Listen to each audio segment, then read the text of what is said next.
Today's video, gikan pa ko sa palengke. Pero lang ko nakauli. Kusog ang uwan sa amo. Perting kusuga sa uwan. Kani akong napalit. Kay tabo man karon, mo ni akong nakit-an dito sa palengke. Nakapalit ako para natay kaon.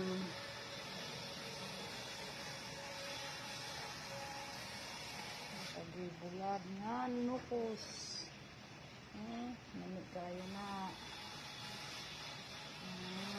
Apoy suman.